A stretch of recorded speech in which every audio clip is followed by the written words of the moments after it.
Hello friends, আমি জয়া ব্রাহ্মিকাস কিচেনে আপনাদেরকে স্বাগত। ভীষণ ঠান্ডা পড়েছে এখানে, আমাদের এখানে বৃষ্টি হচ্ছে। যাই হোক, আপনারা কেমন আছেন? আমি ভালো আছি। আজকে আমি আবার একটা নতুন রেসিপি নিয়ে এসে আপনাদের কাছে হাজির হয়েছি। আপনারা শেষ পর্যন্ত ভিডিওটা দেখুন, আশা করছি ভালো লাগবে। আর ভালো লাগলে অতি অবশ্যই লাইক, শেয়ার, কমেন্টস করবেন।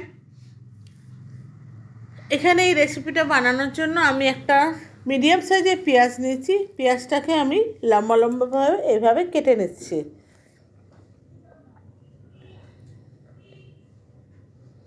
লম্বা লম্বা করে কেটে নিচ্ছি। বন্ধুরা, নতুন বন্ধু যদি কেউ আমার চ্যানেল থেকে থাকেন, তাদের কাছে অনুরোধ, আমার চ্যানেলটাকে সাবস্ক্রাইব করে নেবেন এবং পাশে থাকা বেল আইকনটা অতি অবশ্যই প্রেস করবেন, কারণ আমি যখন কোনো ভিডিও আপলোড করব সবার প্রথম আপনাদের কাছে পৌঁছায়। আর পুরনো বন্ধুরা এতদিন যেভাবে সাপোর্ট করেছেন, আশা করছি সেভাবেই সাপোর্ট করবেন এবং আমার পাশে থাকবেন। পেঁয়াজটা আমার কাটা হয়ে গেছে, লম্বা লম্বা করে আমি কেটে নিয়েছি। নিয়ে আমি বাউলের মধ্যে তুলে নিয়েছি। এবার আমি কিছুটা ধনেপাতা নিয়েছি। ধনেপাতাটা ধুয়ে আমি কাঁচি দিয়ে লম্বা লম্বা করে কেটে নিচ্ছি।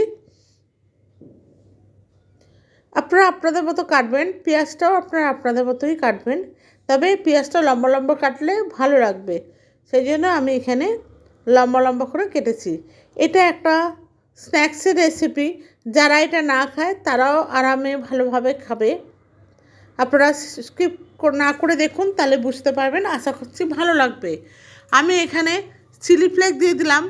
চিলি ফ্লেক্সটা আমি ঘরে বানিয়ে রেখেছিলাম। এটা বানাতে এমন কিছু ব্যাপার না। লঙ্কাগুলো ইয়েতে দিয়ে দেবে, তাওয়ার মধ্যে শুকনো লঙ্কা দিয়ে সেটা একটু ফ্রাই করে মিক্সার বাউলের মধ্যে গুঁড়িয়ে নিলেই হয়ে যাবে। এবার আমি এখানে স্বাদ মতো লবণ দিয়ে দিলাম। আপনারা আপনাদের স্বাদ মতো লবণ দিয়ে নেবেন। আমি আবারও অনুরোধ করছি, প্লিজ আপনারা কেউ স্কিপ করে দেখবেন না। স্কিপ করে দেখলে আপনারা কিচ্ছু বুঝতে পারবেন না।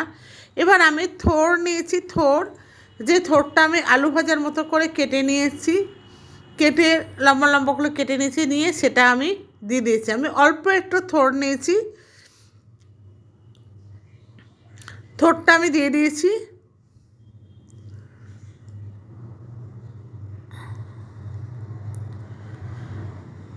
আমি আবারও বলছি, নতুন বন্ধু যদি কেউ থেকে থাকেন আমার চ্যানেলে, প্লিজ আমার চ্যানেলটাকে সাবস্ক্রাইব করবেন এবং বেল আইকনটা প্রেস করে আমার পাশে থাকবেন। কেউ স্কিপ করে দেখবেন না, এটা আমার অনুরোধ।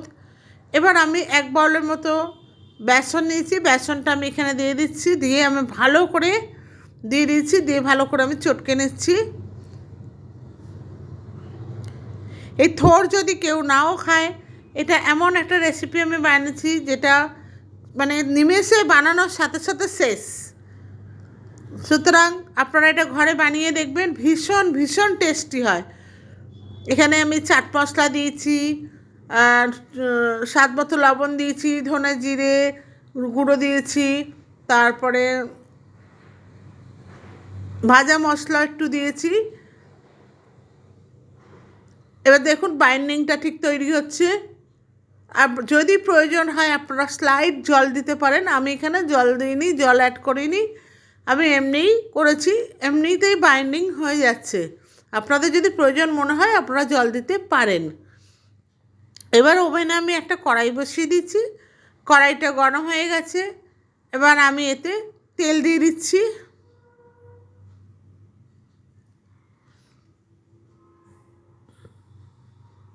তেলটা গরম হতে দিয়েছি।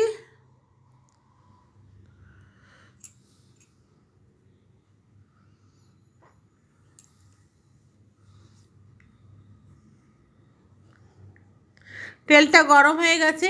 এবার আমি একদম পেঁয়াজি যেইভাবে করে সেইভাবে একটা একটা করে আমি এর মধ্যে তেলের মধ্যে দিয়ে দিচ্ছি।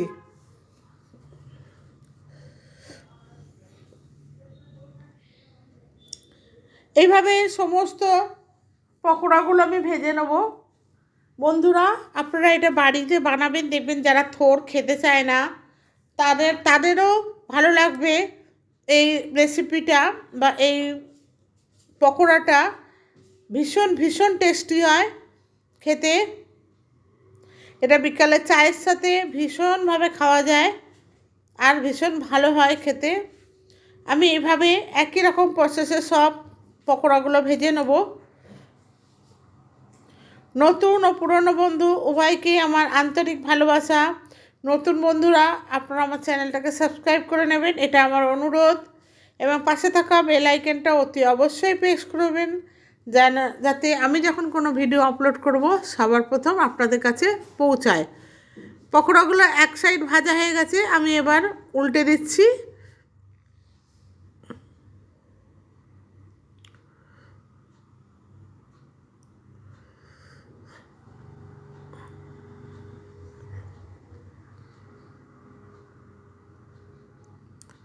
সমস্ত পকোড়াগুলো আমি উল্টে দিয়েছি, উল্টে পাল্টে আমি ভেজে নিচ্ছি।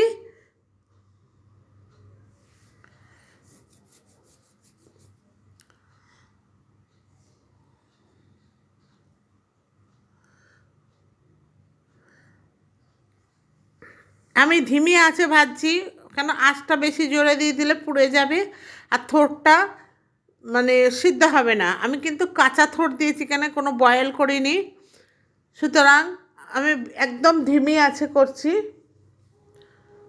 দেখুন কত সুন্দর রং এসছে, এই পকোড়াগুলো আমার ভাজাও হয়ে এসছে। এবার আমি এগুলোকে একটা প্লেটের মধ্যে তুলে নিচ্ছি।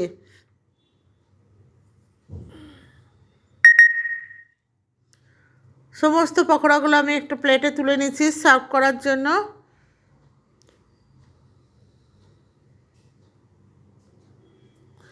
আমার পকোড়াটা তৈরি হয়ে গেছে, গ্যাসটাকে আমি অফ করে দিলাম। দেখুন কত সুন্দর হয়েছে, যেমন দেখতে সুন্দর লাগছে তেমনি এটা ভীষণ ভীষণ টেস্টি হয়েছে।